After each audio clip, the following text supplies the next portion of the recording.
Perkenalkan, nama saya Susan Alfitanisi, NIM 191010416952,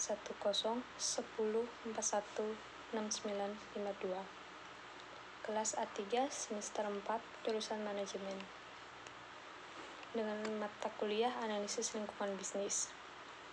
Di sini saya akan menjelaskan materi video yang ada pada bab 1 dalam buku analisis lingkungan bisnis. Untuk video pertama, analisis lingkungan bisnis adalah suatu proses yang digunakan perencana strategi untuk memantau lingkungan bisnis dalam menentukan peluang atau ancaman.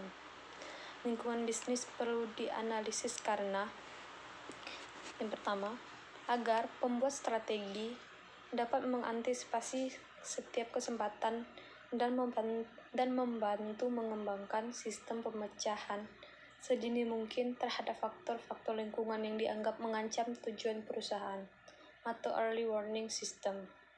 Yang kedua, untuk dapat mengefektifkan proses manajemen strategi, karena dengan melakukan analisis lingkungan yang akan diperoleh lebih efektif.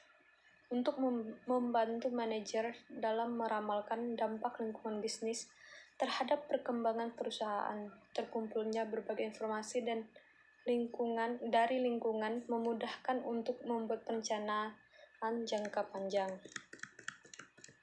Ya kan? Kemudian pada video kedua, pengertian bisnis aktivitas bisnis adalah suatu jenis kegiatan yang dilakukan seseorang atau beberapa orang yang berhubungan dengan transaksi penjualan dan barang maupun jasa yang bertujuan untuk mendapatkan keuntungan berupa penghasilan.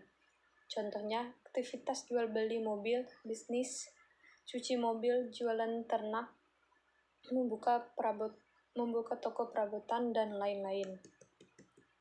Beberapa tujuan bisnis adalah sebagai berikut. 1. Memperoleh keuntungan dari kegiatan bisnis. 2. Untuk pengadaan barang atau jasa yang dibutuhkan oleh masyarakat. 3. Untuk mencapai kesejahteraan pemilik faktor produksi dan masyarakat. 4. Menciptakan lapangan pekerjaan bagi masyarakat. 5. Untuk menunjukkan eksistensi suatu perusahaan dalam jangka panjang. 6. Untuk meningkatkan kemajuan dan pertumbuhan ekonomi masyarakat secara umum. 7. Untuk menunjukkan prestise dan prestasi. Beberapa hal yang membentuk lingkungan bisnis adalah kompetitor, pemasok, media, kelompok pelanggan, pemerintah, kondisi pasar, kondisi ekonomi, teknologi, pemodal, tren, dan beragam pihak lain yang berasal dari luar perusahaan. Contoh sederhananya, perubahan pajak yang dikeluarkan oleh pihak pemerintah berpotensi membuat pelanggan membeli produk dalam jumlah yang lebih sedikit daripada yang Anda jual. Dalam hal ini, bisnis harus menetapkan kembali harga jualnya agar bisa keluar dari masalah tersebut. Baik, sekian dari saya. Terima kasih.